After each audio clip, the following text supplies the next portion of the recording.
There are thousands of people who have been displaced as a result of the war in Georgia.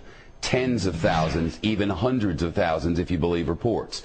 Among the unfortunate civilians caught in the crossfire in this conflict, a 12-year-old girl from outside San Francisco, Amanda Kokoyeva, was in South Ossetia for a month-and-a-half-long visit with her relatives. She was with family members in a cafe, and all of a sudden, bombs were falling outside. A 12-year-old girl. She spent the night in her uncle's basement. She was able to flee to Russia, flee to the north, catch a flight home from Moscow.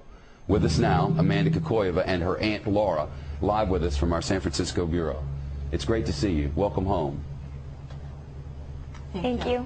I cannot even imagine sitting in a cafe and bombs start falling. I mean, I've been to wars where that happens, but when you were there wasn't really a war happening. It started when you were there.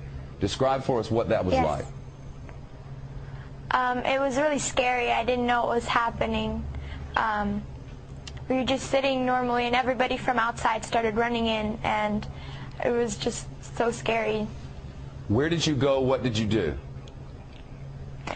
We called my uncle on the restaurant house phone because our cell phones weren't working. And so we called him, and he came to pick us up and drove us to his house. We ended up spending the night in the basement. Were there bombs falling all the while? I didn't see any. But before I say anything else, I just want to say that I was running from Georgian troops bombing our city, not Russian troops. I want to say thank you to the Russian troops that were helping us out.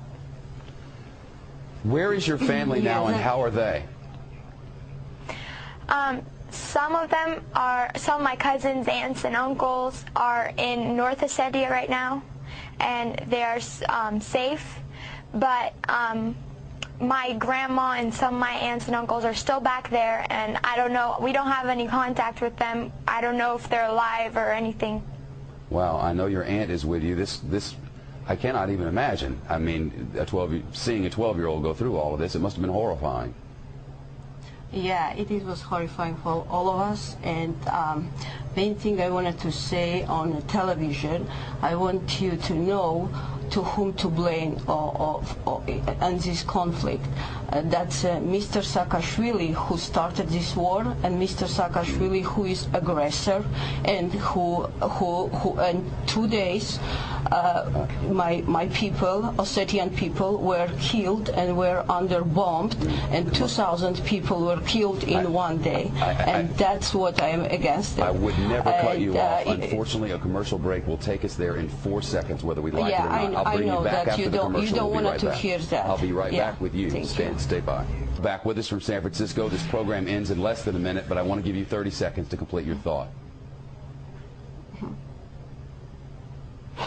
So go ahead.